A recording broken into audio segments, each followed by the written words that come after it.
Hi, Paige here. I'm here to tell you about my movie. Starring me, Paige. It's about Paige, which is me. It's titled Fighting with My Family. Here's a sneak preview. Hi, actress who plays Paige here. I play in the Paige movie that's about Paige. It's titled Fighting with Paige. Also, The Rock is here. Here's The Rock. Hi, The Rock here. I play in the Paige movie about a Paige, which is titled Fighting with The Rock. It doesn't matter who you are. And so on and so forth. What a weird place to advertise that. I mean, it was either that or the Alf show with Kid Rock in a live performance. No, thank you.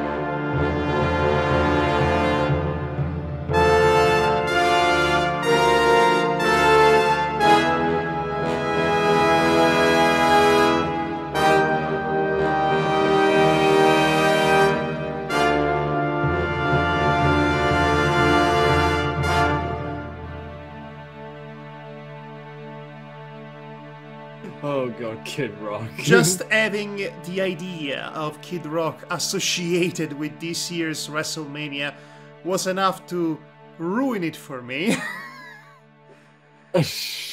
WWE has a tone problem because they try to appeal to as many people as possible. They try to sound progressive and inclusive and all of that. And then, with Kid Rock in the Hall of Fame, yes, you are suddenly reminded that the McMahon family is friends with Trump.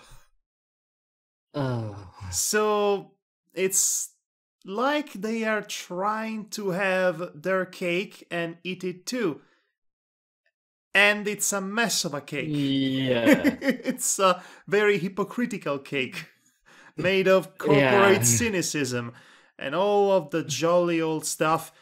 And my gosh, I am mentally tapped out. Why am I even doing this? Why am I even recording this? What's the point? There is no point. Everybody already knows how it went down. Everybody's already disappointed, waiting in line like the sheep they are for the next time they will be disappointed in a year or so. Because why even bother? Really? Why even bother? Why even bother to just watch a 5 hours long slog, not counting the pre-show, which is 7 hours in total, only to be inevitably disappointed when the overhyped and over-anticipated contests turned out to be utterly underwhelming, both in terms of booking and in terms of actual quality of the wrestling itself, which is made even worse when you compare it to the show from the previous day, the NXT show, which is inevitably superior all the time. I've got nothing on that. Why do I even? Why would anybody in their right mind sit through all of this every year? Why would everybody in their right mind get their hopes up, only to get them dashed down as always? Who in their right mind would be a wrestling fan? People who love wrestling. Exactly. Not in their right mind. The same people who would bring beach balls just to mess with the main event of WrestleMania. Yes. These are the wrestling fans, by the way. And normally I would be very judgy of this. very judgmental, very shaking my head with my crossed arms, being outraged and... Yeah, arms are so outraged. saying, no, this is very unorthodox, that's not nice. But you know what? This is the one time where that behavior is...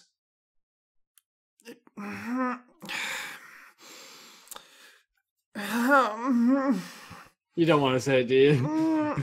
where that behavior is...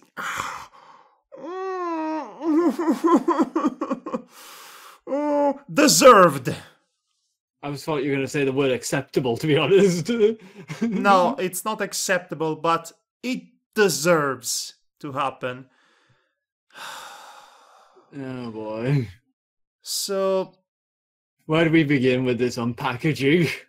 allow me to backpedal a little bit and contextualize the very nature, the very existence of this recording, which by now you should be able to figure out if you've listened for more than 3 minutes. 3 minutes, that this is going to be a very unpolished podcast, unlike my usual efforts, because I cannot be bothered to,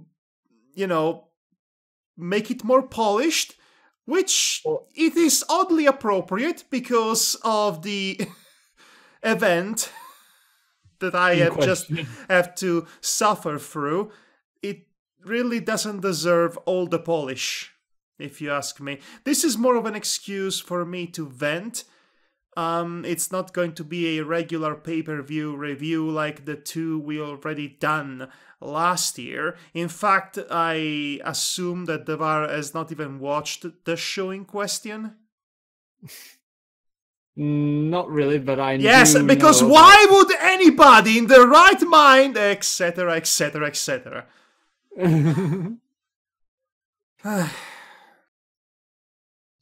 Yeah. I've come to the realization that comparing WWE shows with the likes of NJPW or Ring of Honor or any of the indies really is completely unfair.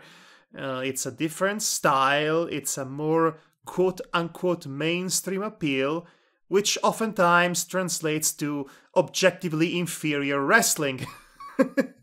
Not always, but oftentimes there is a style that they adhere to, and that style often does not favor people who became veterans in the indies, so to speak. So they all come to the WWE with their pedigree and their abilities, and their in-ring performing becomes slightly subpar compared to their previous outings in other federations. I know that, I've come to accept that. What I find completely unacceptable is that under the very same banner of this company, you have shows like NXT or 205 Live after the recent successful revamp, showcasing a quality of wrestling that openly rivals against the best that NJPW has to offer. And then you get to the main roster and you get... subpar. You get a full bowl of soup bar. Soup bar. Or soup bar. You get a soup bar. A full bowl of soup bar. Yeah, my soup is kind of feeling underwhelming right now. Yes, it's the taste of disappointment. Oh boy. Oh. So WrestleMania 34. Yeah. The wrestling show that caters to everyone and no one. Yes, I guess that is the most eloquent way of putting it. What baffles me about the outcome of this year's WrestleMania isn't so much as the fact that the wrestling overall was mediocre. Unfortunately, that's been the standard bearer for the last 5 or so WrestleManias, which the more I think about it, the more it's a problem. The more it becomes obvious, painfully obvious in fact, that longer doesn't mean better, okay? You have this 7 hours long show, because yes, I even watched the pre-show, that promises fun, great action, great storytelling, and delivers none of that. And if it were to be a much shorter show, like, say, NXT TakeOver New Orleans, which was just the night prior, more focused, and therefore more compact, less mentally exhausting to go through, WrestleMania will be a much better show. But no, it has to be bigger, even and with the sheer amount of length that the show has. It cannot deliver one classic performance. Not as of late. No. The best anybody could say about WrestleMania nowadays is that it's good, but ... And once you start to feel all those dots, all those ellipses, you come to the realization that, wait, why did I think this was good again? Because it used to be good at one point. I look back at the WrestleManias I used to watch back when I was a fan in the Ruthless Aggression era. The likes of 21, 22, even 23 with Trump and everything. Yeah. And they weren't always consistent in the overall qualities. There were ups and there were downs. But the ups were usually very high up. They were golden standards in terms of quality of in-ring performing and wrestling storytelling. And then I look at the results in a modern WrestleMania, and I am bearing witness to consistent mediocrity, which is baffling to me because in general the wrestling is much better now in the company as it ever was.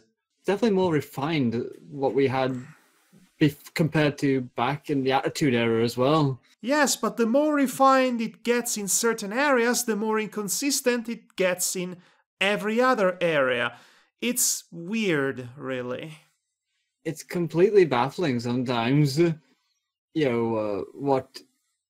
I mean, you expect it to be better in those areas, to basically deliver a better show, but it's like there's something missing, like a lot of people. I mean, I've only seen this mentioned one point by one person on Twitter, but I could definitely see where they're coming from when they say the match is good, but something's missing.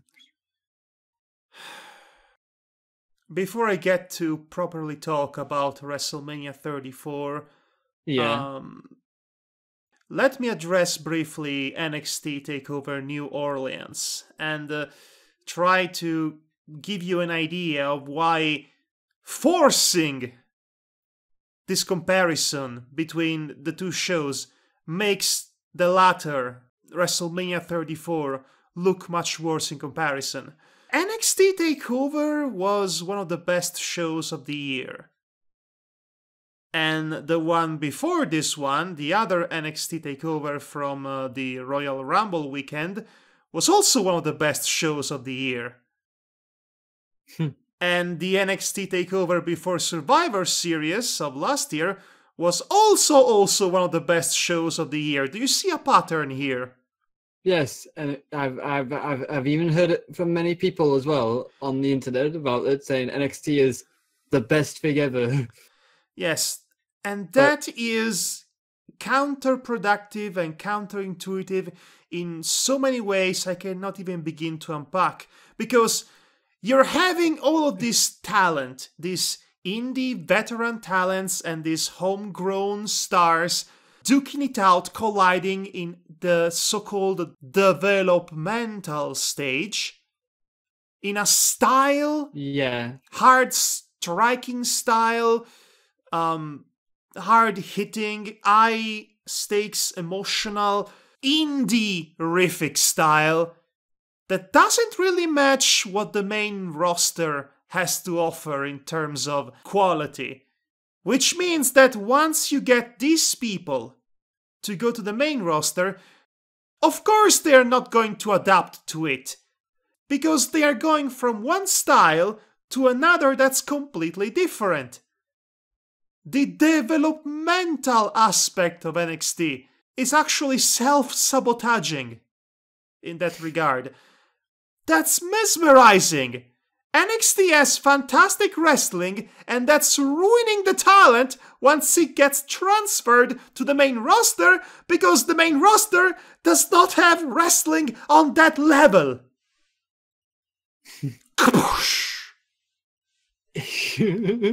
Yeah, it's a bit of a paradox in itself. Look at the feud that this brand has to offer. We just culminated the rivalry of the year. 2 years in the making, in fact, between Tommaso Ciampa, the most hated, loathed man, proper heel, mind you, in the entire company, versus the most beloved babyface in NXT, Johnny Gargano, or Johnny Wrestling. Yeah. It was a story of betrayal, revenge, redemption, dramatic showdowns, and it was beautiful and beautifully told throughout all of the build and the match itself. It delivered and over-delivered in everything it sets out to be. The punchline is WrestleMania 34, in case you couldn't tell. Yeah, it's I'm gonna say this. It's like NXT and the main roster of WWE. It's like it goes in reverse, doesn't it? Like it goes from superior to inferior. Yeah, which is not really the direction you want your company to be known for, because that seems counterintuitive to everything you stand for a business. I mean, I assume at some point when Triple H takes fully over, maybe the quality becomes more consistent, but you can never shy away from the fundamental problems that WWE's regular main roster shows are too long! And because they are too long, then the product gets diluted, and thus the quality suffers from it. Yeah, not to mention, fans end up becoming drained much more often. Yes, WrestleMania in particular, again, the punchline, is extremely draining. It is so long that inevitably the live crowd and the people watching at home are more predisposed to mentally tap out once the main event rolls around. And if the main event under-delivers, that's going to make the memory of the whole event even worse. Yeah. I mean, when your main event suffers, make no mistake, the entire show suffers through horrid, bull-headed booking decisions and subpar wrestling. It all pretty much suffers, even if you try and, find a lot of positive small specks here and there sort of thing, you'd rather have a more consistent show that can deliver you more positives than, big, small negatives, if that makes any sense. Yes, I'd like WrestleMania to be more like NXT TakeOver New Orleans, but this is not the world we live in. This is the worst reality. Yeah. Speaking of which, this show really made me question reality a couple of times. What with all the totally swerving swerves and twisting twists and, oh, I bet you did not expect this to happen. Isn't that great? Isn't that what makes you love wrestling in the first place? Not the wrestling itself, but the twist at the end? Wink at the audience. Yes, wink at the audience. You wink so hard that your eye is accidentally going in the back of your head like the Undertaker. Oh gosh, the Undertaker. Okay, enough with the preamble. I believe we set the stage quite efficiently at this point. Yeah. I have to say one last thing. We are recording this on Monday night. Actually, it's more of a Tuesday morning for us old worlder in Europe. Yeah. At the same time that we are recording, the Raw episode after WrestleMania is airing in the States. I'll be watching that in the morrow, so to speak. So I have no idea what happens. Maybe what happens in that show automatically fixes all that is wrong with WrestleMania, and sadly, usually the Raw after Mania is much better than Mania itself. At least that was my experience with the last 4, 5. I've lost count. I mean, hopefully it'll be better, but I mean, but let's talk about it in the now, the WrestleMania, rather, because it's like you have to look at like a storybook of, is the beginning or the ending strong, to continue on to the next thing? Is anything strong? Is the call to action any good? Is the dramatic moment in which your sensei dies, is the denouement even worth remembering? If you look at it as a full story, this story has a few holes, but okay, let's do a quick lightning round. Right. So, the Cruiserweight Championship final, I was looking forward to that because I followed the tournament on 205 Live. It was a fantastic 16-man tournament, very much a callback in terms of high standards of quality to the Cruiserweight Classics from 2 years ago. It was a hard-fought tournament, great stories were told, the two best guys ended up in the final, and then we get to the final, and it's in the pre-show. Yeah. And it's less than 10 minutes long. And a mess from what I've heard. It's not bad, but 10 minutes long or less are not enough to properly give us a satisfying denouement for such a hard-fought, emotional story that the entire tournament has been telling since the Royal Rumble, basically. Yeah. Oh my gosh. Yeah. To give you an idea, this week on 205 Live, we had a fantastic, heart-stopping, crowd-breaking match between Kalisto and that Murphy guy. Right. That match alone was better than anything this year's WrestleMania had to offer. Kalisto, the freaking I Do Lucha Thing guy. And the former NXT jobber with the stupid dubstep music entrance had a much worthy WrestleMania classic than any of the actual WrestleMania matches happening this year, including the Dream Match, hashtag Dream Match, hashtag once in a lifetime, hashtag WrestleMania is free for new subscribers, hashtag this and that. It was better than that. Wow. There are no words. No words can save this WrestleMania. Kalisto. Freaking Kalisto, the biggest joke in the history of cutting a promo, had a fantastic bout with a former jobber from NXT. The Cruiserweight final was not a good representative of the quality of 205 Live, but then again, I would argue it's the best match they could have possibly had, given the unfavorable circumstances, and given that this year's Mania had so many matches that everyone and everything felt like they were short on time. That was a big concern for me as well, was because as WrestleMania was coming closer, I was seeing how many matches there were, and I was like thinking to myself, good Lord, how are they going to fit all these matches in? Poorly, they're not. That's how. Yeah, so because... now the matches were beyond 20 to 25 minutes. In fact, I believe there was barely anything that went beyond the 20 minutes mark.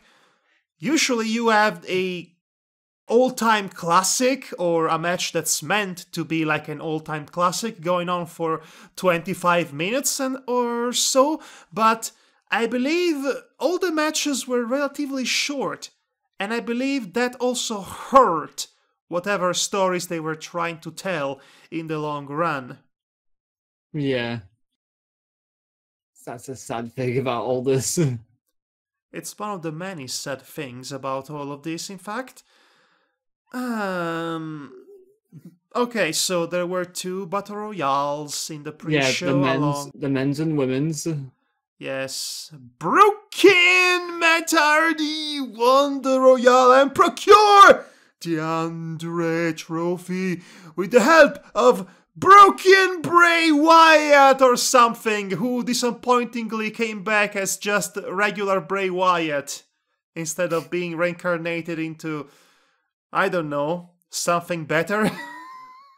I don't know. We need to give it a chance. Maybe it'll put a spin on the character, hopefully. Look, the Bray Wyatt, I should say, the whole Wyatt brand is so utterly and thoroughly dead that they try to make us forget that Harper and Rowan were former Wyatt members by giving them an even goofier gimmick than that.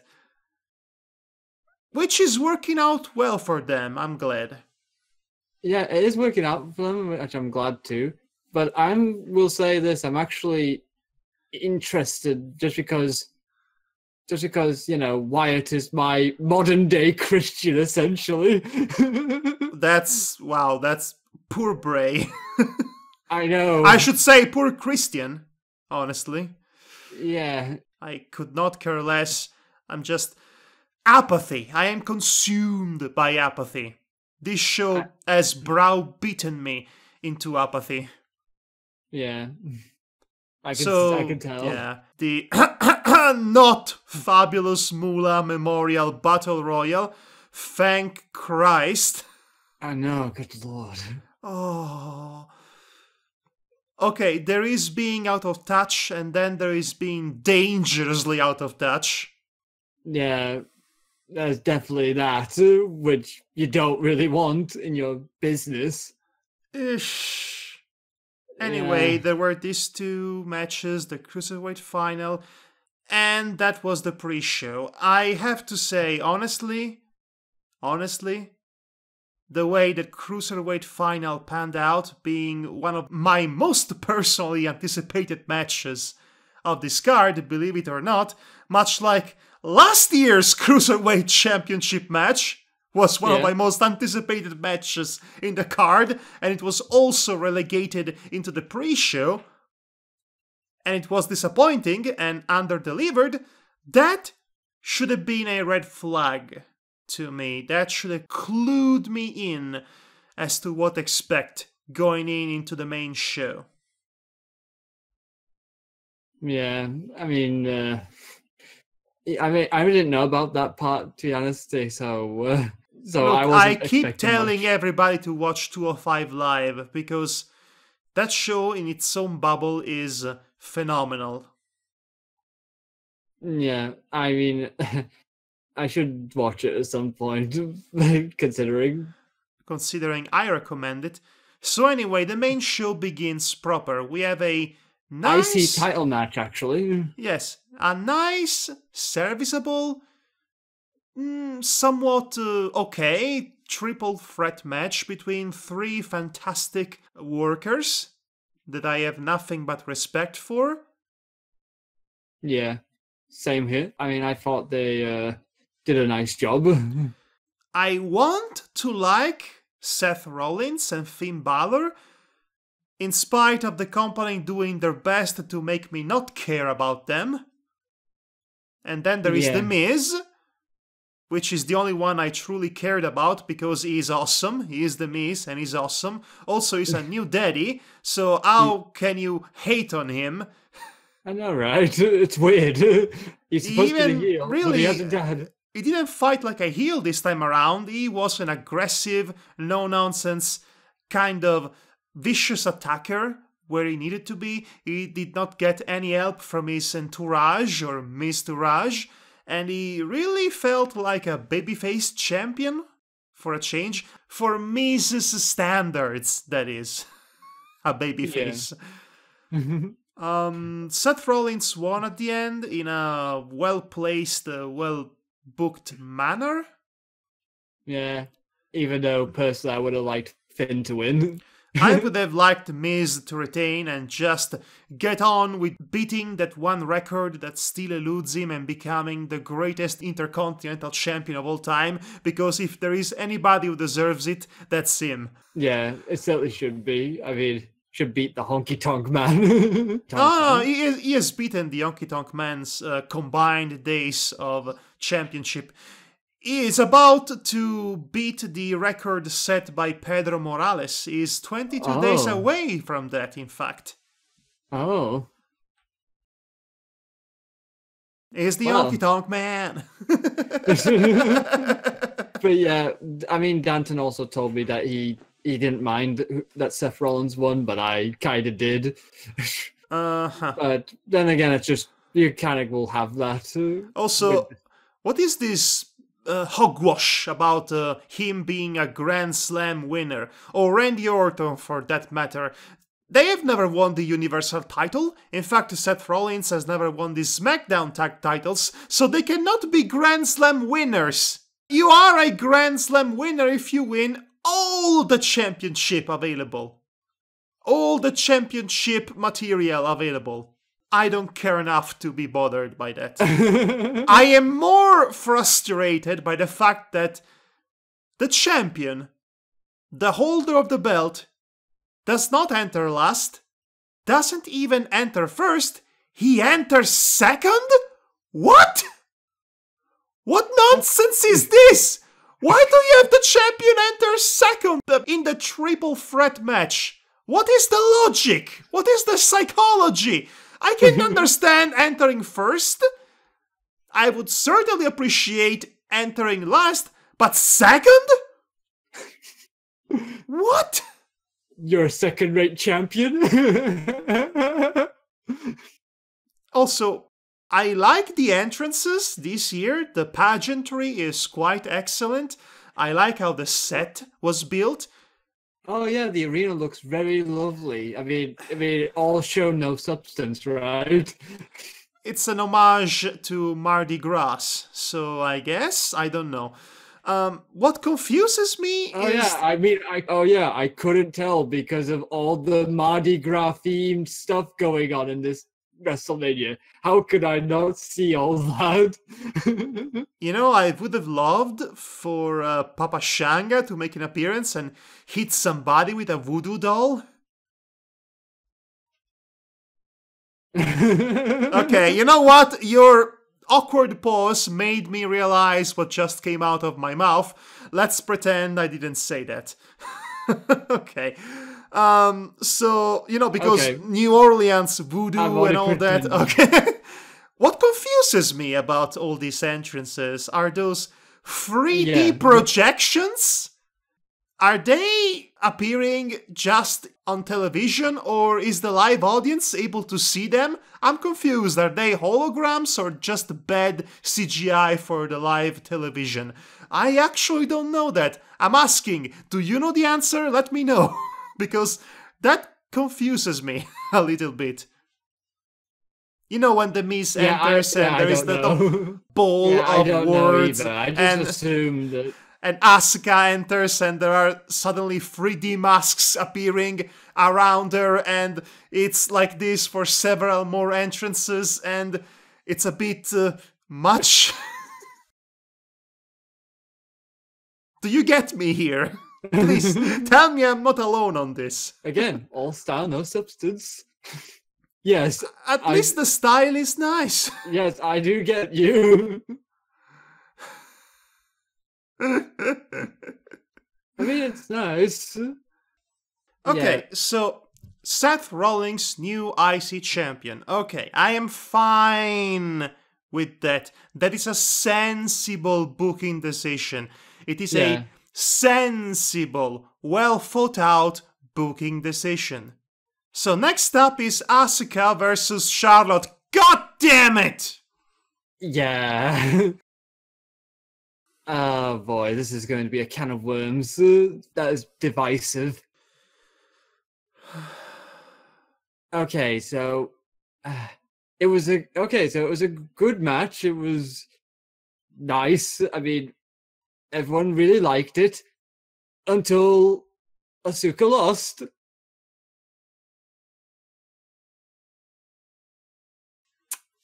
Okay, so the match was good. It was not great because it didn't have enough time to be great. Yeah. Because of the problem that we've already established. Ironically.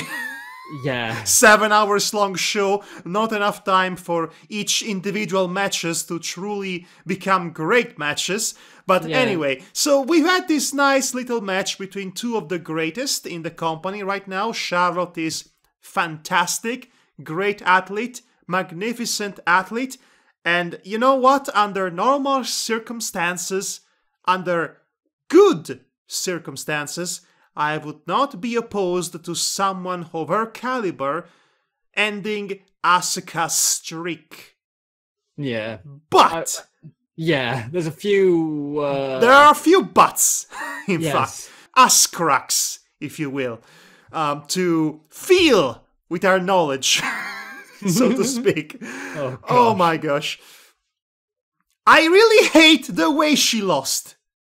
I think the way she lost damaged her beyond repair. Never mind the fact that she lost in the first place, considering the company has marketed her invincibility streak so hard that it became such a fundamental part of her character. It was embedded in her personality. And now that aura, that mystique, is gone.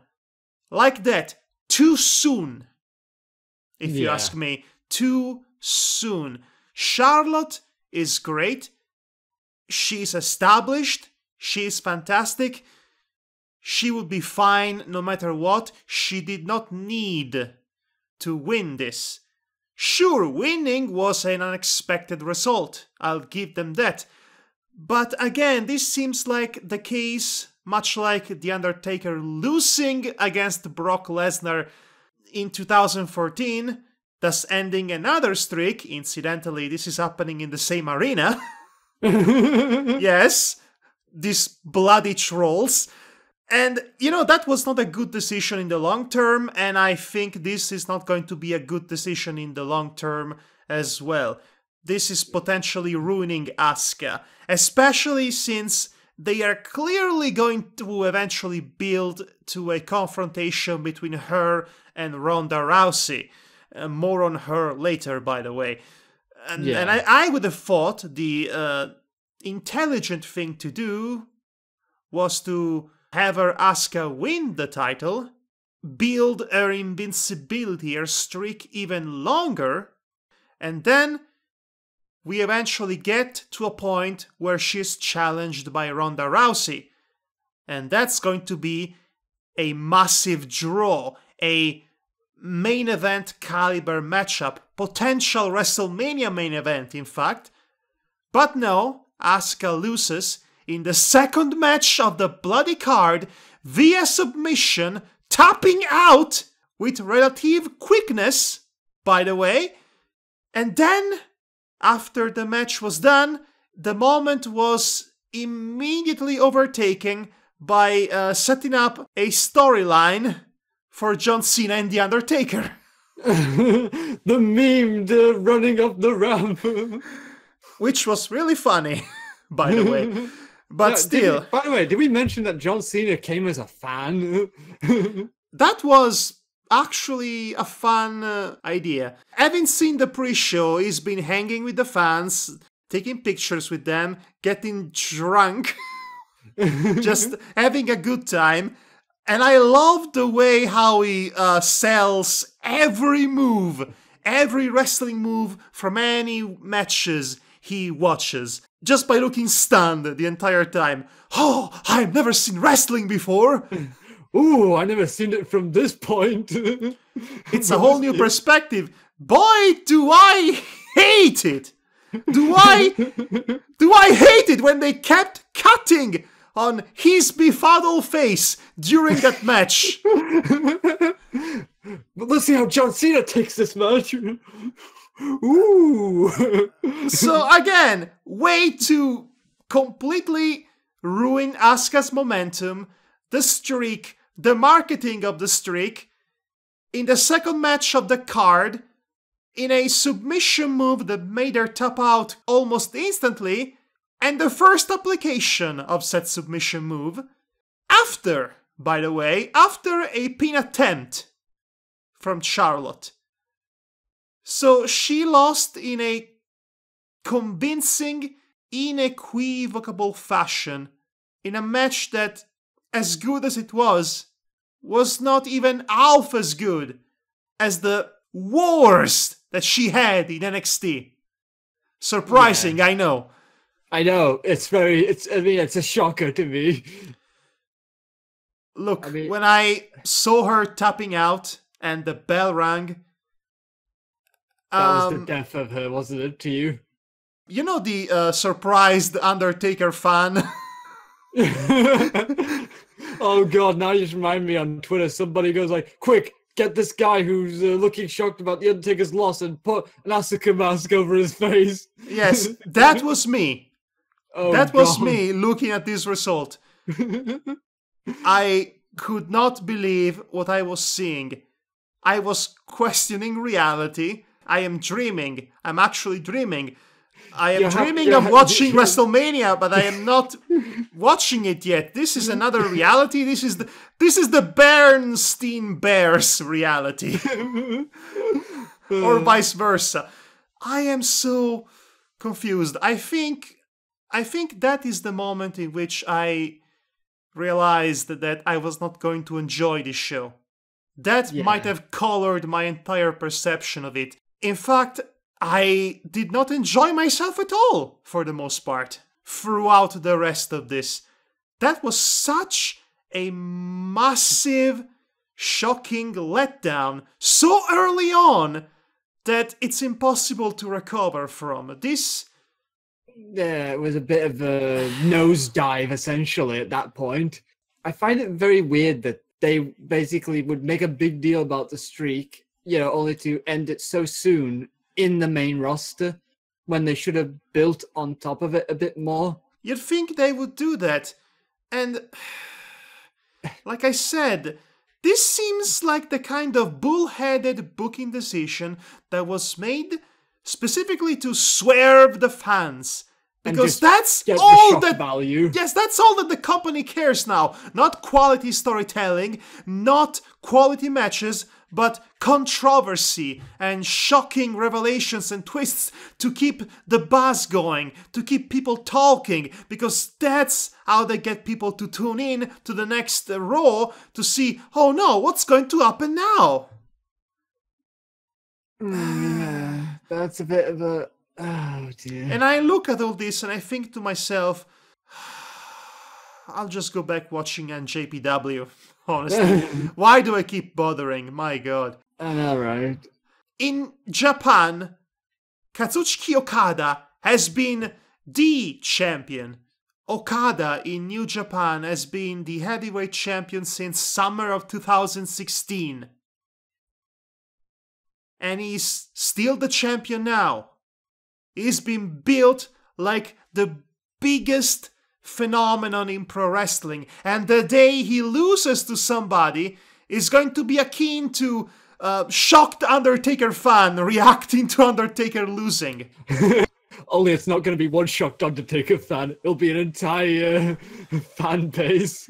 Every one of his matches feels like it could be the one where he loses, because it's so competitive and he's always brought to the limit, but he always so arises. Right? Yes, it's so compelling, but he always at the end rises on top. And my gosh, I'm not saying that WWE should treat Asuka as good as New Japan treats Okada, but you were already doing such a great job in advertising the streak, and then you end it at the first possible big-time chance that you have in the second match of the bloody card, and then you interrupt the moment to set up the Cena-Undertaker storyline for later on. I am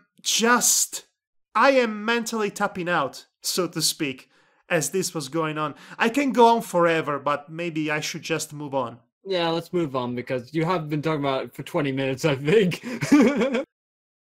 It's the type of booking even I wouldn't go for. Anyway, what was the next match on after that? I am trying to remember. Oh, gosh. Oh, gosh. I think we can forget about the next match, considering that it's the Fatal 4-Way for the US title. Oh, yes. That's a match that happened. That's a match that happened, and it's a match that had build up, I guess. Oh, yes. That's a match that happened. That's also a match that had build up. Yes. As in, so, no Jinder Mahal pins Rusev on Rusev Day. Done. Moving on. You don't need to smash your keyboard, man.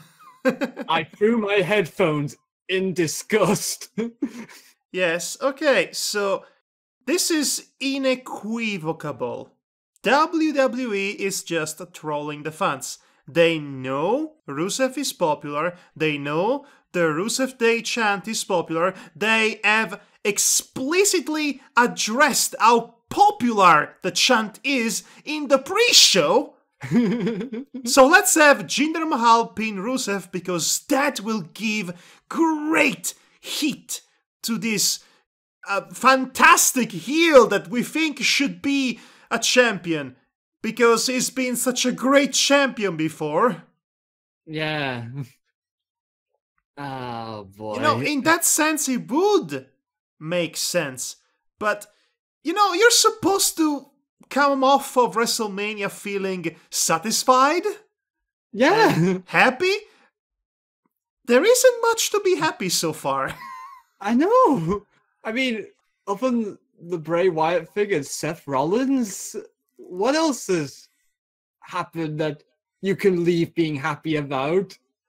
John Cena booking it for the backstage once he received the information that The Undertaker was in the arena. I must find The Undertaker! Hop, hop, hop, hop, hop, hop, hop. Like a 2-year-old who heard the ice cream man coming. Okay, that was amusing. Anyway, so US title match. I literally cannot remember anything about it. Wow, just wow. I don't care who was the champion before. I don't care who's the champion now. Moving on. Yes, there was Randy Orton in it somewhere, but who the hell cares about Orton? He's managed to be the least relevant main eventer in this company in the past 5 years. Even as he was WWE champion last year, he managed to be so irrelevant. That is frankly astounding. How can you be a main eventer and lack presence? We could say that about Roman Reigns at his worst, honestly. Oh, no. Okay. What's next? It is Ronda Rousey's debut. You know what? I enjoyed this one.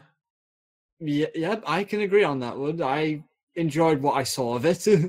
And what I've heard of it as well. Okay, listen, this was never going to be a great wrestling match. No, considering. It was not meant to be. It was meant to be a showcase of Rousey's abilities, right? Yes, a excellent way to properly introduce Ronda Rowdy, whatever her name is, too many hours.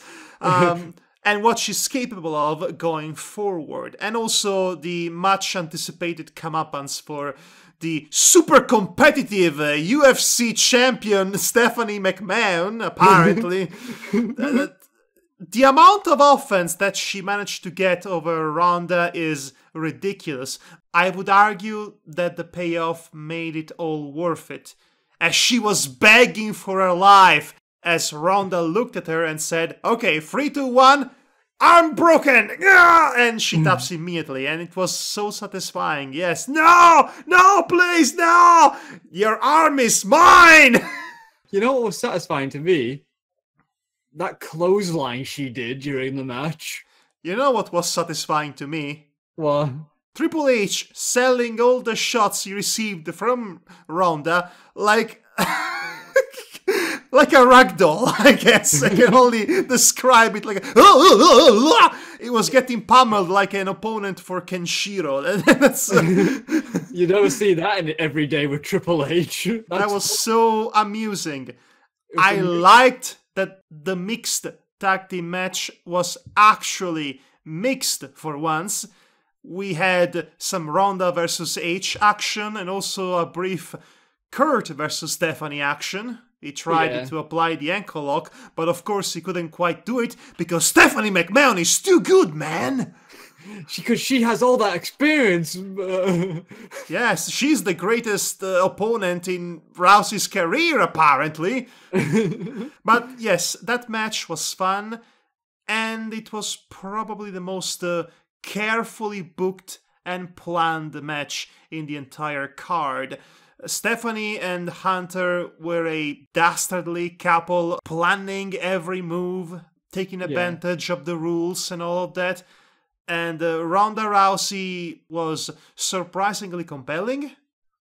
Yeah. I was not expecting to enjoy this match as much as I did, but it was a refreshing change of pace. Again, not an all-time classic. That's a theme for the night, by the way, but... Yeah, I will mention this, that a lot of people have mentioned that they think this match with Ronda Rousey, they would consider this their match of the night, essentially. Not for me, but I'll get to that. Yeah, we'll get to those ones, but like I said, this is what most people have stated their feelings on WrestleMania 34 have been. That's really sad, isn't it? It is quite sad. But anyway, I think we don't need to say anything else about that match. So no, it was solid. It was good for what it needed to get done. And Ronda Rousey seems very promising. I cannot get hyped for her eventual match with Asuka because Asuka will not be undefeated by then. Yeah. So the next matchup is the SmackDown Tag Team titles defense. Another criminally short match that could have been much better than it was. But on the other hand, the Hammer Bros were victorious in dominant and convincing fashion, which is what they should have been. This is one of the few matches I was happy with, save for the short length. But then again, concessions had to be made considering how many matches were on. But what we really need to talk is the New Day's entrance. Oh god, the pancakes! Not just the pancakes, but apparently Xavier Woods came into the ring, he played a tune with his trombone, and he summoned a bunch of pancake people, a series of Oompa Loompas of the pancake, if you will, actual midgets wearing pancake costumes. This is demeaning in so many ways. They were doing the worm outside of the ring while wearing the pancake wear. It's so ridiculous. It's ridiculous and potentially offensive, come to think of it. It's potentially offensive, but considering that pancakes are sometimes called short stacks. Oh my god, that's the pun! That was the joke! That was the joke! Oh, I hate this match. Yeah. -5 stars. This show blows. Puns ruin everything. Pancake people. Oompa loompa loompity loom. I got some pancake to give to you. Just the worst. This was a spectacle that no one needed to see. Also, Much to my delight, the champions enter second! Again! No one knew why this was a thing. Why? Why? Do you have a sandwich fetish? You know, you sandwich the champion in between the two challengers? I don't know where I was going with that. Let's move on. John Cena, waiting in the ring. Okay. This is a whole segment. Yes. Given what actually goes down, I finally understand why the eventual confrontation with Undertaker had this weird, fascinating build to it. This will they, won't they have a match at Mania build. Yeah. So they did. Yes. There is a whole preamble to this. Yes. It was so hilarious. It was nice. As far as WrestleMania non-match segments go, this was one of the better ones, if you ask me. Yeah. John Cena gets to the ring expecting a match. Finally, okay, I've been waiting my whole life to face Undertaker at WrestleMania. Yes. And then, lights out.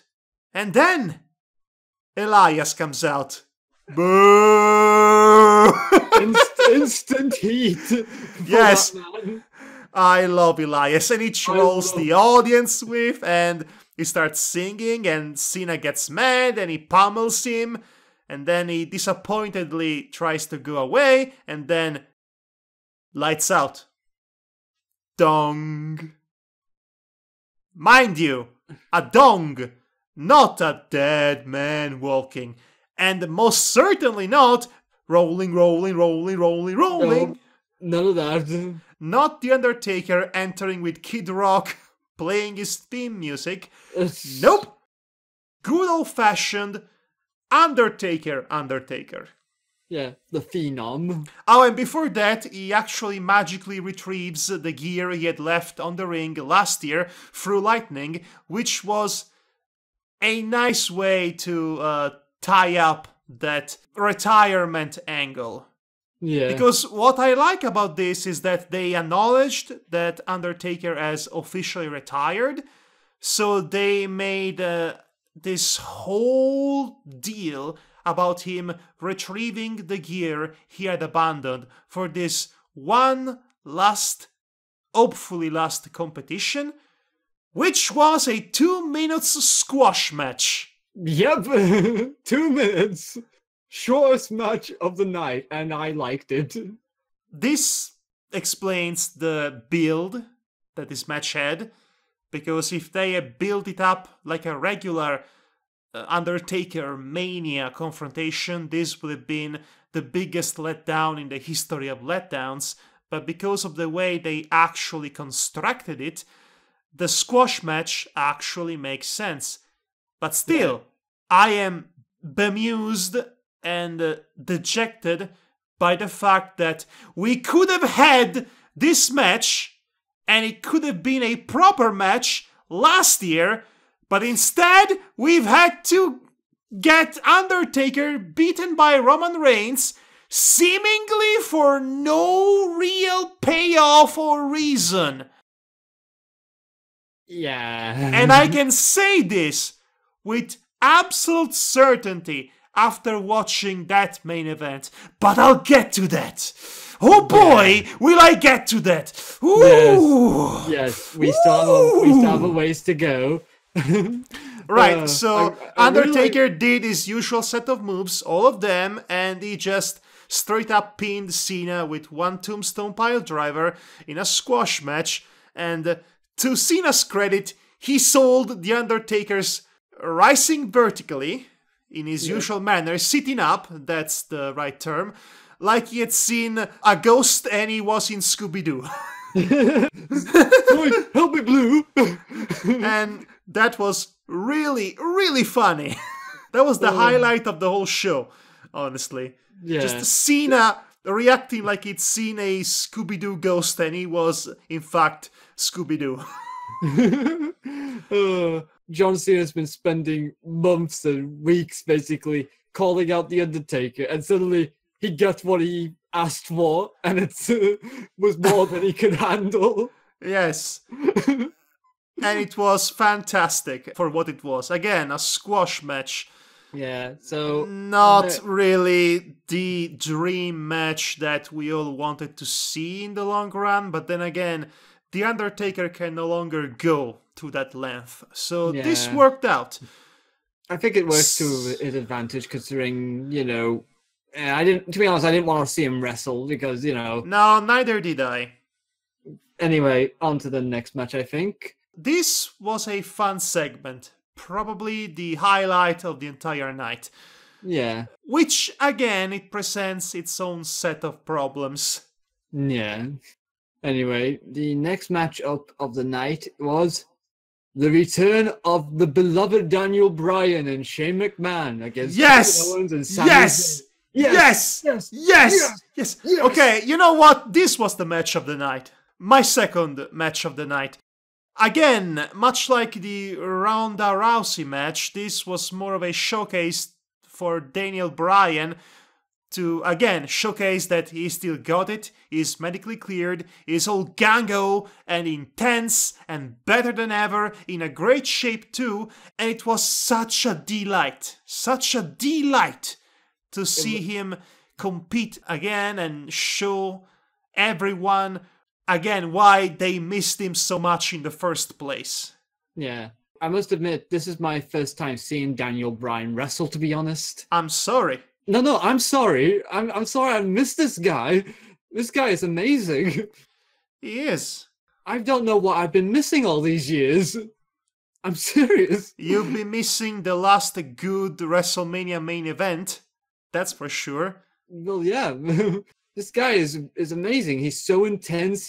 Everyone's on his side, and his moves are like fast and it has the right intensity behind it.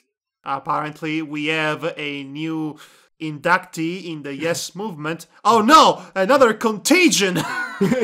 I loved that little video package for his entrance, depicting the Yes movement like some sort of widespread epidemic that infected everybody in the world. Everybody was a victim to the Yes movement, and they have finally localized Patient Zero in the Mercedes-Benz Dome, or whatever the name of the arena is. Daniel Bryan, he's back. Yes, indeed. I'm just glad to have seen him back wrestling, to be honest. So everybody wants to see him immediately go after Shinsuke Nakamura? Yeah, because everyone's already doing the dream match of Shinsuke Nakamura versus Daniel Bryan. I am not the biggest Nakamura fan. Yeah, I know. I saw him in Japan. He was great. He was great in NXT. And then he came to the main roster. Yeah. He's been like sloppy milk toast. Yes, very much so. It's like a diluted version of himself. Yes, very inconsistent. Anyway, let's see. You want to go on to the next match? Because I can't really think of anything to say about the Daniel Bryan thing. I mean, there were 3 other guys in that match, but who cares? Am I right? I mean, they're all good, but... There are 3 talents, and then there is Shane McMahon. Yeah. That, as always, has to look like is the greatest fighter in the pit, even though he's not a wrestler, because he's a McMahon. It runs in the family, being a diluted spotlight hog. Yeah. Jesus. Okay. Yeah. Okay, so the next match on for the night was the Women's Championship of Nia Jax versus Alexa Bliss. Okay, so this is what I previously hinted at when I said that the feud between Ciampa and Gargano over at NXT delivered on such a profound emotional level, and then the punchline to that was WrestleMania 34. Yeah. Because, again, this is a match that was built in such a way that should have procured us a deep emotional connection with Nia Jax, being the avatar, the champion of all those who have been body shamed growing up. Yeah. Making her more sympathetic. You should love who you are, and all of that. And, getting the better of the vicious mean girl, Alexa Bliss, should have been a great moment. And to their credits, they told a serviceable story in there, but the match itself wasn't that interesting. It wasn't that great. It was decent. And the right one won, for a change. Yeah, the Nia Jax did win this match, but that's all I can think of really to say about this match. Everything else was a bit underwhelming, Well, I followed the build-up to it, so I knew what was I supposed to feel with Nia winning and all of that. Yeah, believe me, I've been following this as well, so I got it as well, what I was supposed to be getting from this. But you didn't. Why? Because... the match went on for 10 minutes. Oh, well, what a shock. Would you really want this match to go any longer? I don't think Nia Jax can go 30 minutes. No. 15 maybe, but... Oh, she had a great match, a great couple of matches with Asuka. Yeah. Really? And that kind of performance helped her become a babyface. Yeah. But she didn't have quite the same chemistry with Alexa Bliss. They both tried, and I did like the Samoan drop from the top, the second top rope to finish it off. And I did especially enjoy Nia Jax just grabbing Alexa by the neck and yelling to her face, "Shut up!" That was nice. Yeah, that's quite nice. But it has become clear by this point that the live audience, as much as they wanted to care and as much as I think they wanted to care, they were starting to be a bit knackered. Yeah. By all of the excitement. Yeah, following Daniel Bryan. Yes, try to follow that. Good luck. Oh boy.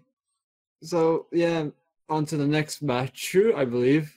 Oh boy, the next one. We have the WWE Championship match of the dream match of AJ Styles against Shinsuke Nakamura. Hashtag dream match. Hashtag once in a lifetime. Hashtag what a big letdown. Where's the magic?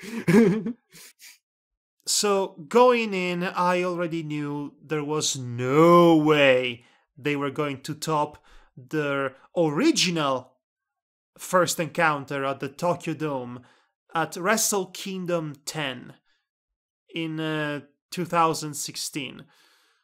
It was right before AJ Styles came to the company and Shinsuke Nakamura signed off to NXT, by the way.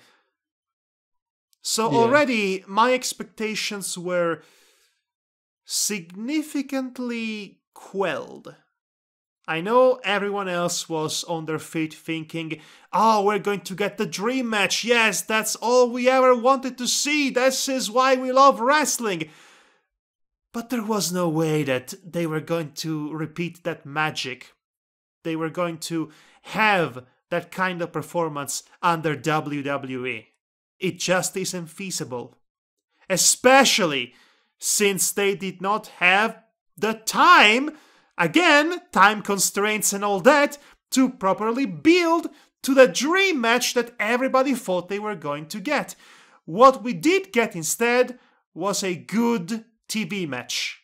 Yes, at best. It was a decent match, all in all, but... No, it was a really good TV quality match, but it was not a Wrestlemania classic, much less the dream match, hashtag once in a lifetime, hashtag twice in a lifetime, hashtag turn Shinsuke heel. Kind of performance that everybody were expecting, really. And the finish of the match really came out of nowhere in the worst possible way. AJ Styles reversed a Kinshasa, did a Styles Clash, and just pinned him. He beat Shinsuke with a move that he never beats anybody with, and it was the first application of the move, not a second one, too.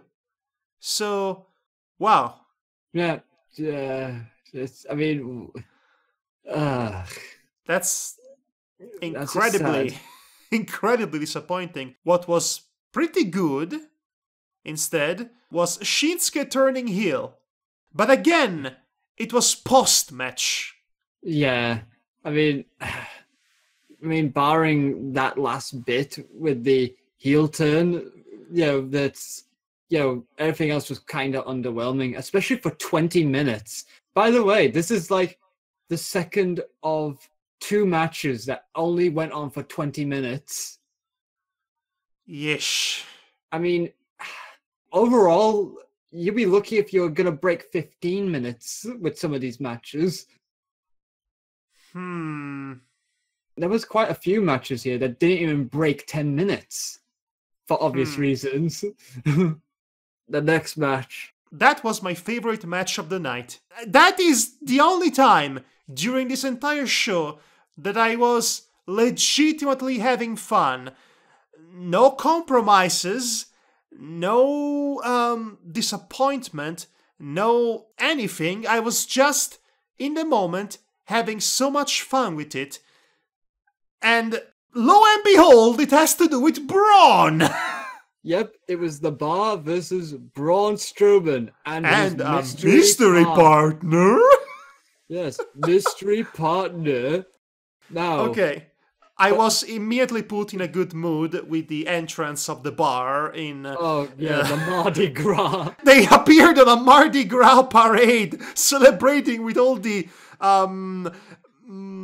masquerade people, I guess. How do you call them?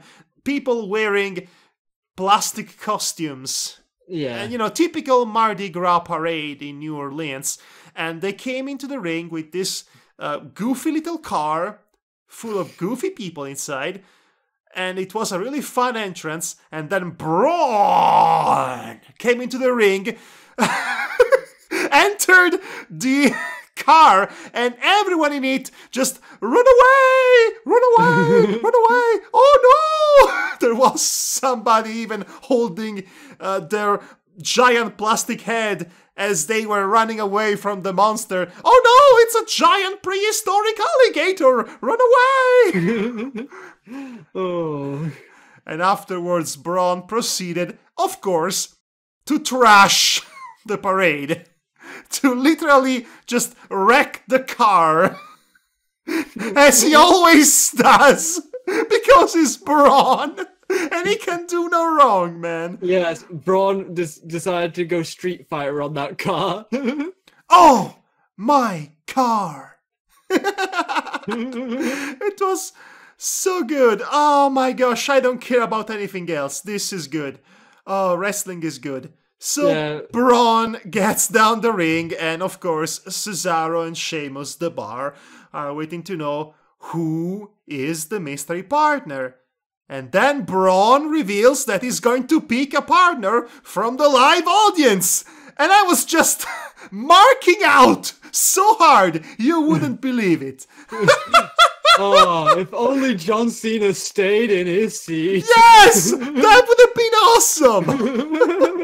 I mean, not as awesome as what ended up actually being the chosen partner. But still, you know what was funny? What? Johnny Moss was spotted in the crowd as Braun was looking for a partner. He was just standing there like a security guard. He was just there casually. Johnny Moss. And Braun just passed him. Oh, and there was this one fan that kept going after Braun, telling him, "Come on, Braun, let's go, I'm ready. Come on, Braun, pick me." And Braun just ignored him. Oh my gosh, he went into the crowd and all around, and the audience was eating all of this up, by the way, because he's Braun. and he's awesome, and I love him, and bless this man. Bless him so much. Bless this wonderful man. Wonderful, wonderful man.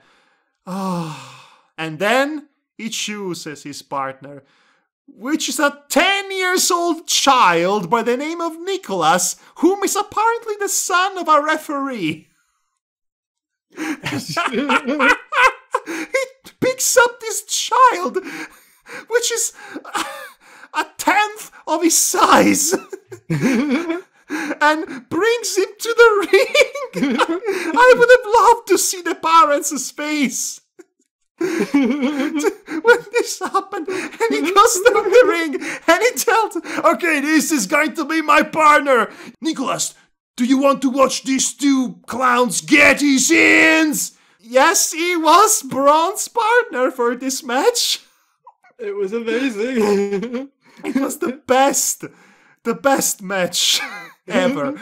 6 stars, 7, 10, take all the stars. I'm so happy. I mean, sure, the match itself only lasted 4 minutes. It did not need to go any longer. It was perfect. It was great. It was great, though. I mean... Okay, but I need to point out that this actually makes sense for Braun Strowman. He doesn't like to play with others, but he's great with his fans. So of course he teams up with a fan. I'm just so floored by this turn of events as well, because how is this gonna work in the future? Oh, it's easy, you see. I'll tell you what might happen after we finish describing this match. Okay, so Braun gets his hands on those two. He gets double teamed up for a bit, and then he actually dramatically tries to give the hot tag to his partner, the mighty Nicholas. And then Nicholas gets into the ring. He gets absolutely terrified by Cesaro and tags Braun right back in. Oh god, I remember that a Twitter post made by someone. Someone basically like, imagine if Cesaro started chucking Nicholas around and doesn't stop. Oh god, no. And then Braun, of course, wins the match with a running power slam, and Nicholas and Braun are the new tag team champions, and the reaction of the commentators was amazing. To be honest, I was more amazed by the reactions by fans, who tweeted about this. Oh yes, why don't you read a couple of tweets? Because I think those tweets are very amusing. I only got the one because this was my most favorite one. Let me see, where is it now? Oh yeah, here it is. One fan said, is Braun going to give Nicholas back? Is Nicholas now Braun's property? Has Braun just stolen a child? I don't understand how this is going to work. I imagine they become like a Master Blaster with Nicholas on top of Braun, and they're going to fight all of their opponents in the Thunderdome. I think. Even Sheamus went on Twitter going like, I'll remember one word, Nicholas.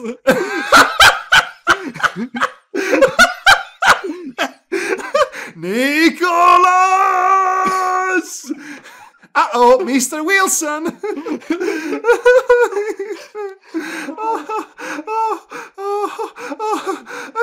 I imagine this scenario in which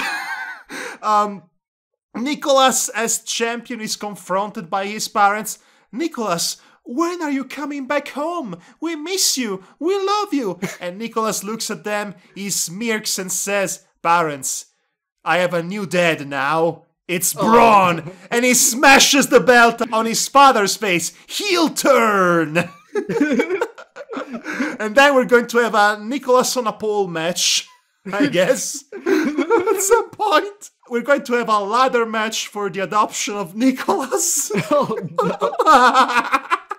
Or maybe we're not going to have anything of that. because I believe there was an article by Sports Illustrated that said that Nicholas was suspended from in-ring action because he tested positive for Flintstones Fruity Pebbles or something in his blood. It's the funniest thing. So Braun does not have a partner anymore, which means he has to find a new one. Yeah. So that means you're probably picking for a fan again. Oh my gosh. Okay. This was the last match on the card. There aren't any more matches tonight. There is nothing more to say. We are totally not going to ignore the main event. Damn it!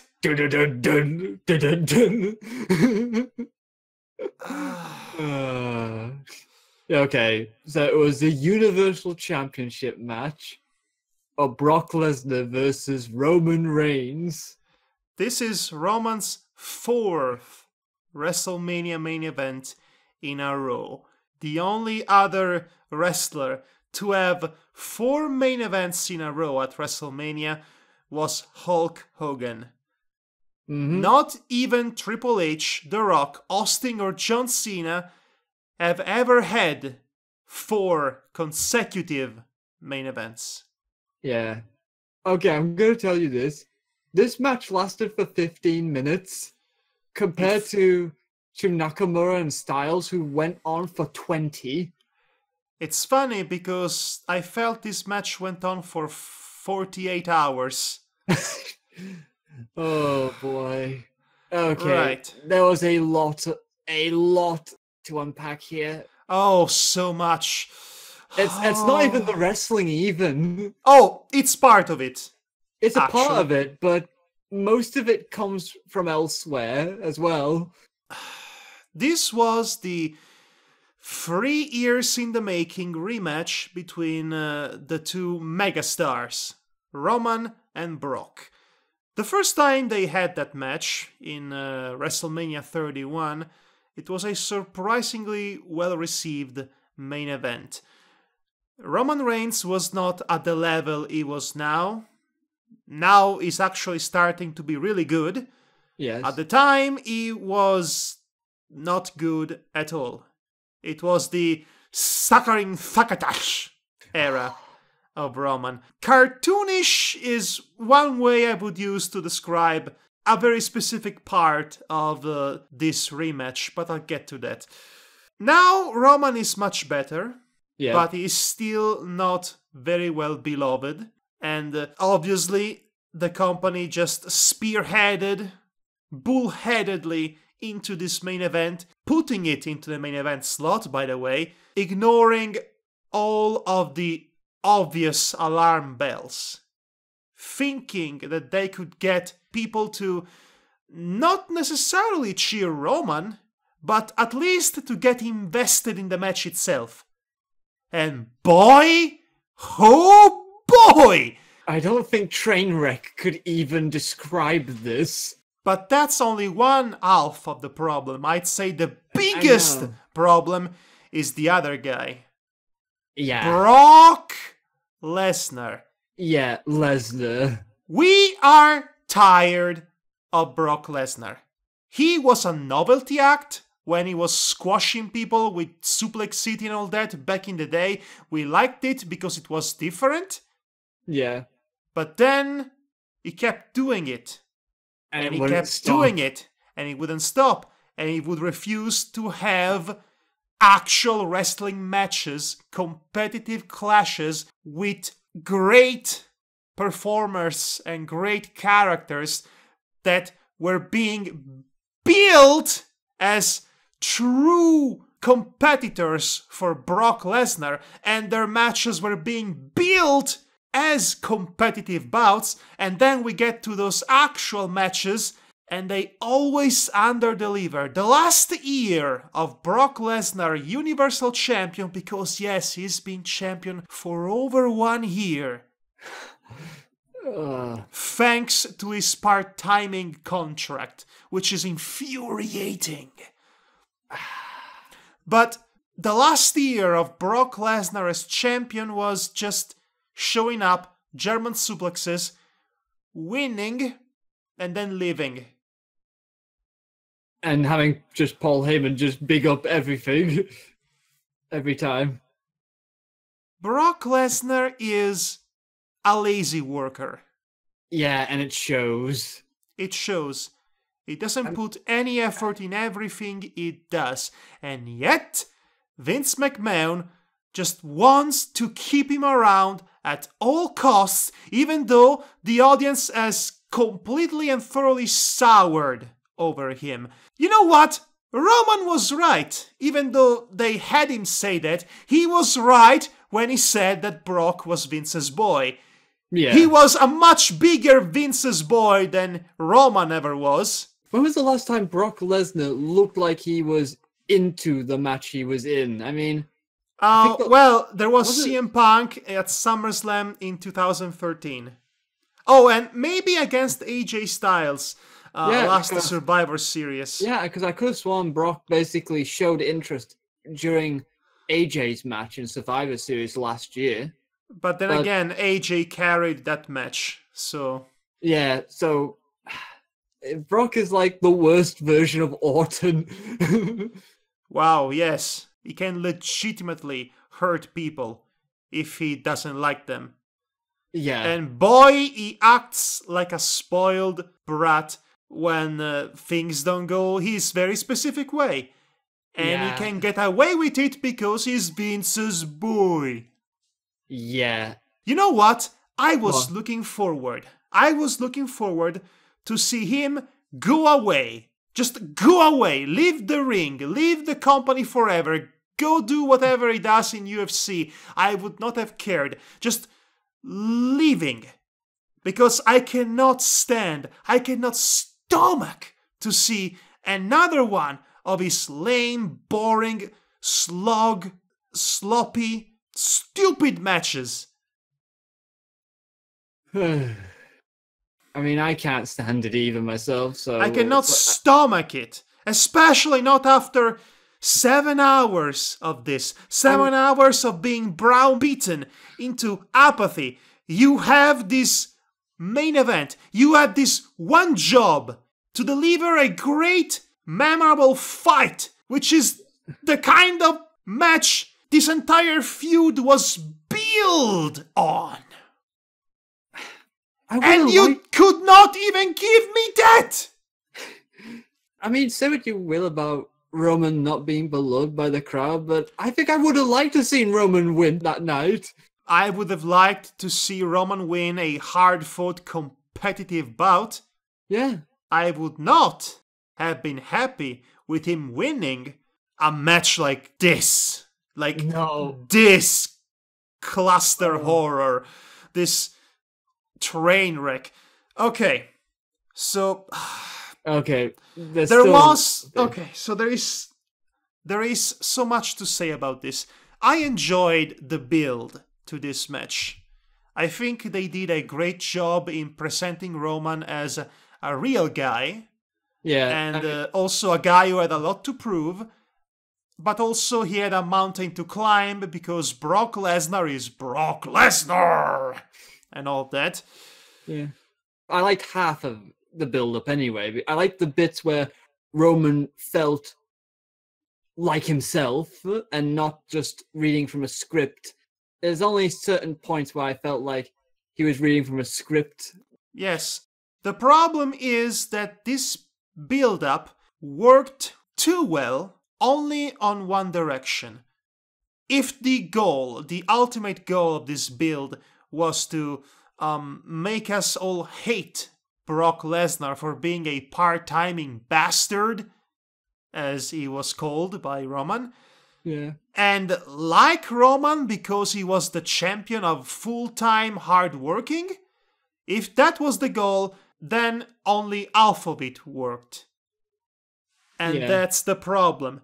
There was no way they were going to make the WrestleMania crowd suddenly get behind Roman after all these years in which they have been conditioned to dislike him.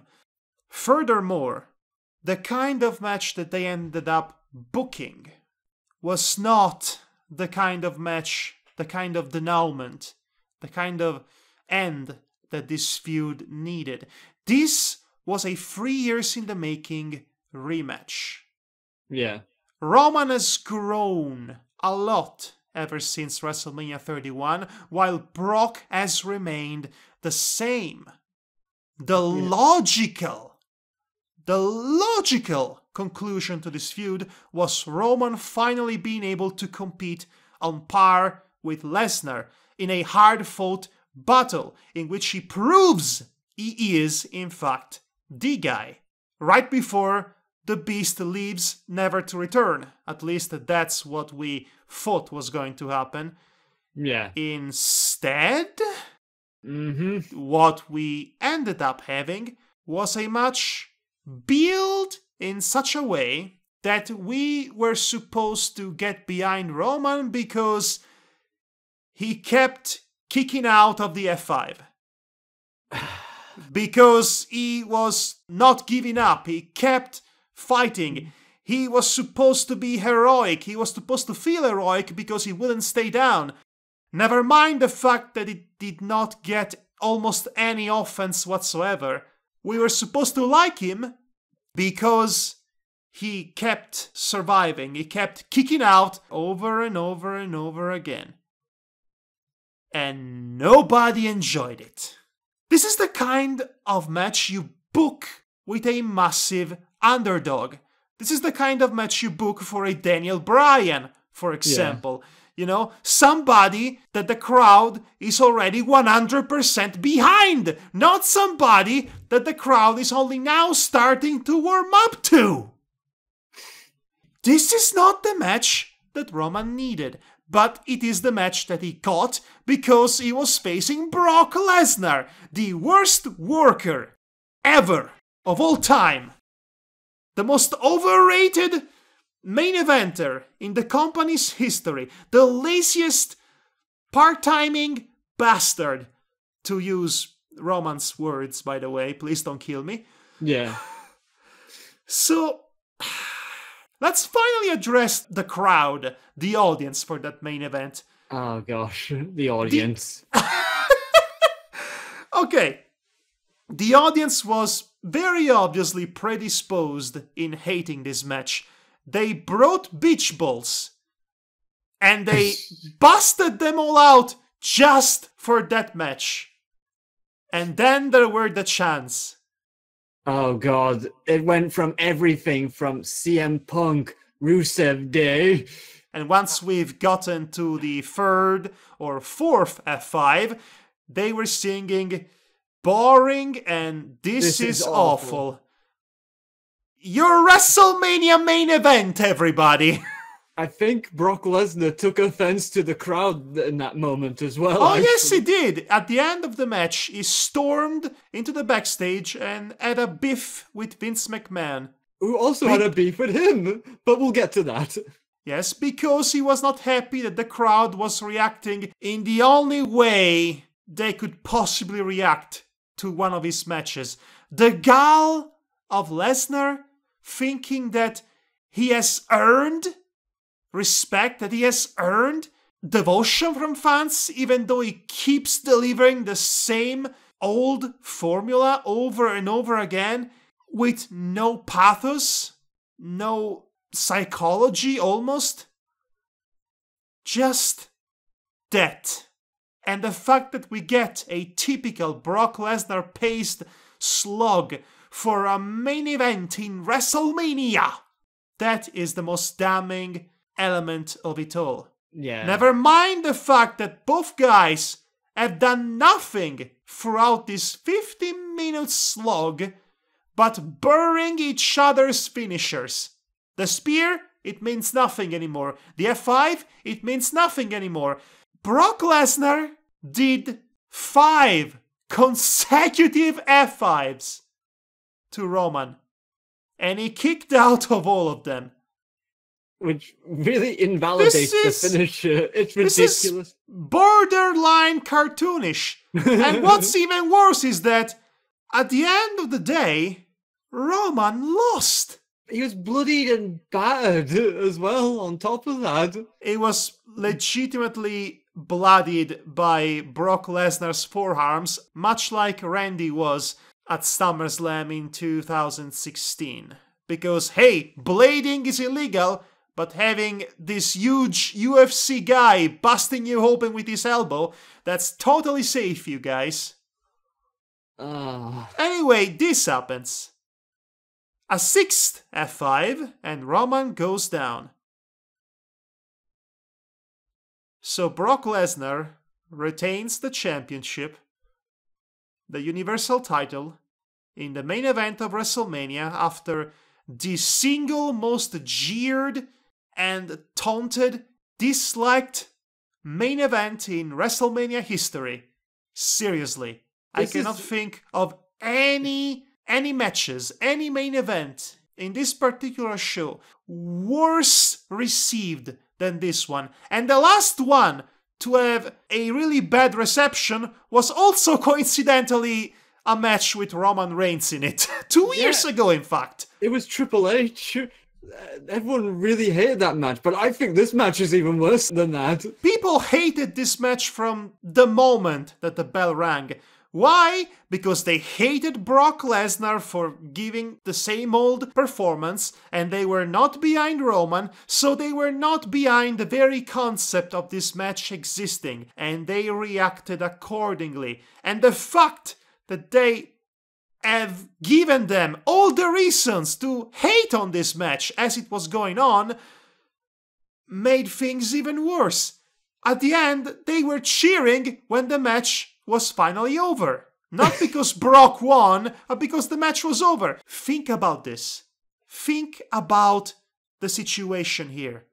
This is the single most unpredictable result in the entire card, and it was a pretty unpredictable card at the end of it all. This was Roman failing, and yet not failing because he still looked like a hero because he survived all those F5s. But this was still Roman losing to Lesnar, thus not becoming the guy. And we could not care less because the match was so boring. I, myself, could not care less that he had lost. Even though I should have been surprised, even though that's clearly what they wanted us to feel. Yes, you want to know something funny, actually? What?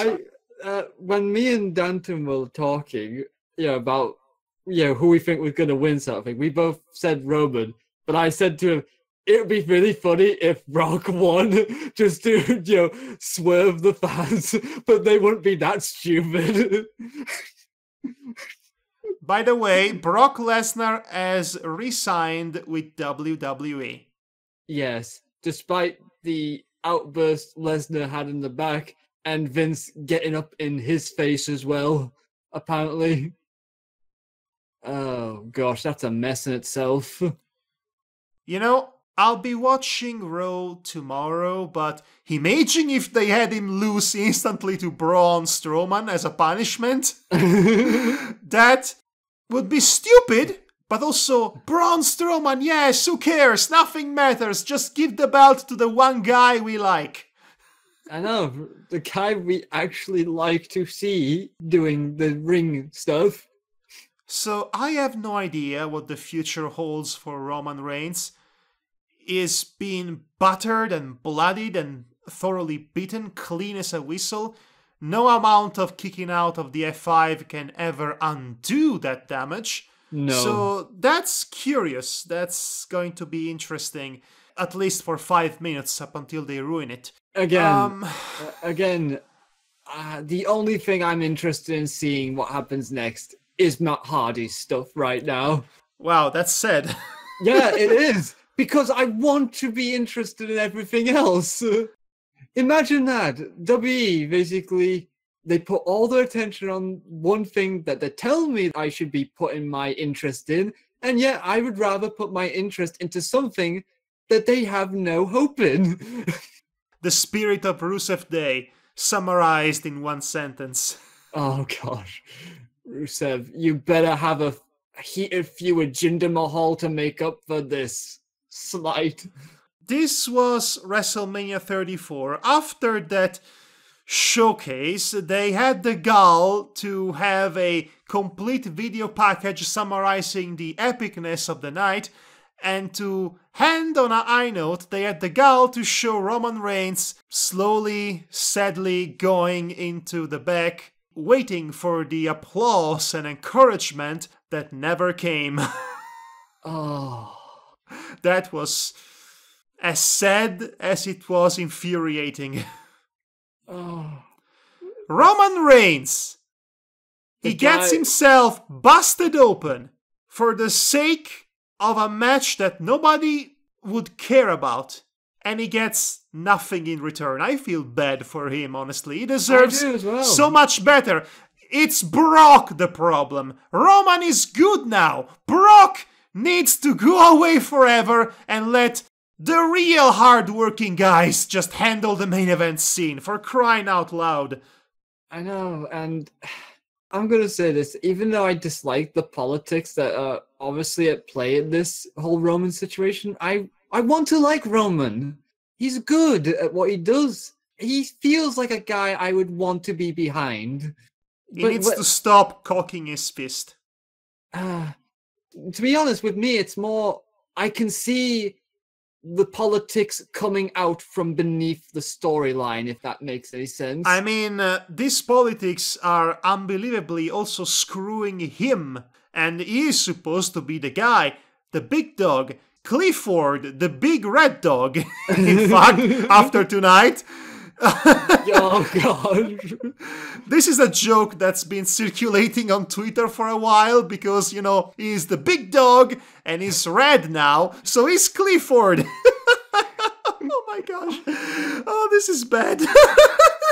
I almost forgot about that. I remember hearing from one interview, Roman says he didn't care if people booed or cheered him, as long as the people basically got involved in the match. He didn't care.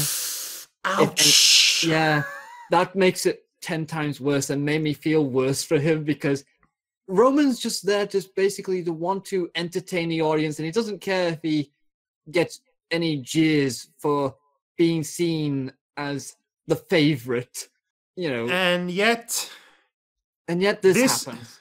He doesn't deserve that. Roman is a great athlete. He is a thoroughbred main eventer. Even though he's not accepted widely, is good in that position.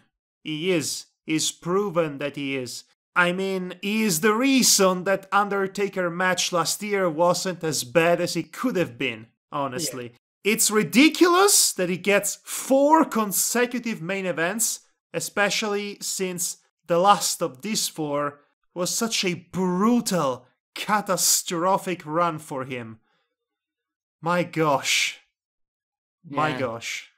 Wrestling is fun, you guys. Wrestlemania, the place where everyone leaves happy. Oh, WrestleMania. Yes. Well, 3 consecutive WrestleManias where people leave unhappy and dejected. But nobody is as unhappy and dejected as Roman himself.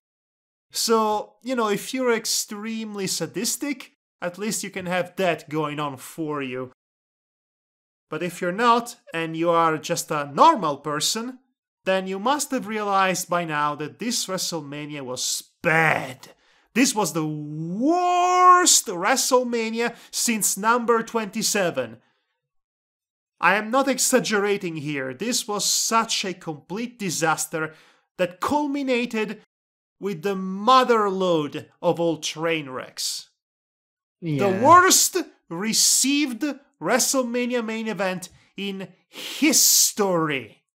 I've seen fans turning on the babyface and going gung-ho against him.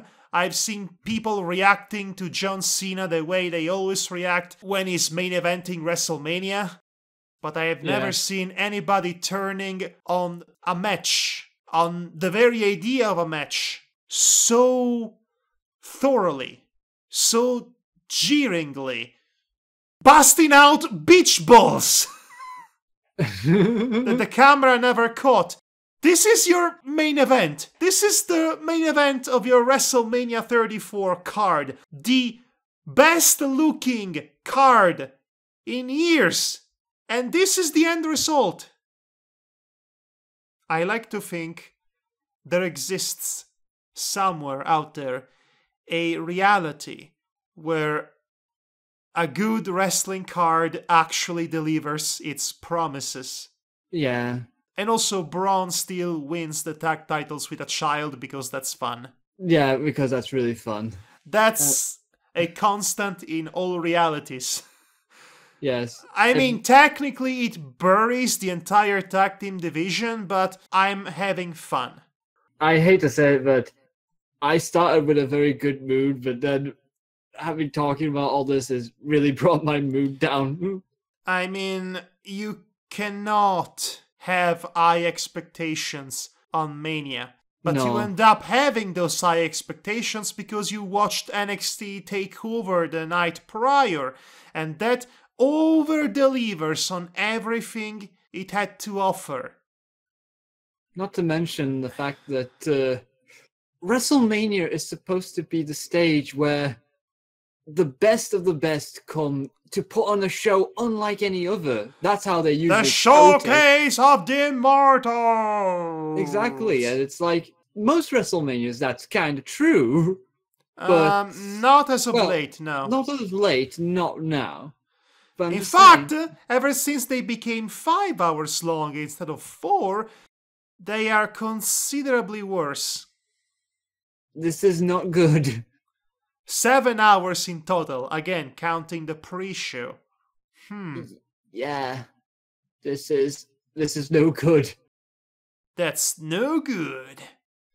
So anyway, that's it for Brock Lesnar versus Clifford, the Big Red Dog. Yeah. It was about as good as a match involving Lesnar and the Big Red Dog could possibly get, which is to say, not good at all. Brock Lesnar sucks. Yeah. Roman is good. Just give him a chance. He literally bled for all of you. Yes. Don't let this awful train wreck of a main event color your perception of him, but it should definitely color your perception of Lesnar. Boo this man. Let him know he sucks. Lesnar does not deserve your adoration. Lesnar is losing all of that, finally. He is absolutely the worst. And that about concludes my WrestleMania 34 review. That was such a Debbie Downer. Yes, a heavy downer indeed. But what can you do, right? All we can hope for now is that Raw basically, can pick us right back up again. This Mania was all about the swerves and the twists, which came at the expense of the actual quality of the wrestling, or even at the expense of sensible booking decisions overall. The company cares more about taking fans by surprise than anything else, and that in the long run hurts the product. You know what? You should just watch NJPW. Just watch that. Subscribe to their website and be in awe at how good it is compared to anything this company has to offer. And you could watch NXT, sure, but then you will be disappointed when all of these incredible talents, they get to the main roster and they will not flourish in it. Or you can watch 205 Live. That's also really good. Yes. Like I said, Kalisto versus Murphy was better than anything in this card. That says a lot. It was a good match, by the way. A really good one. Japan level match. Right, I think we've said all we can say about this. Well, thanks for tuning in, everybody. This has been the Mad Wrestling Podcast with your hosts, Madhog, the Big Red Dog. and Devar, the woken Akbaron, I guess. And also Paige. Hi, Paige here. I'm here to talk to you about my movie. It's a movie about me, and The Rock is also there. The Rock here. Good night, everybody. Yeah, good night and take care of yourselves. Is there a theme song for Clifford, the big red dog? Hi, my name is Emily Elizabeth, and this is Clifford, my big red dog.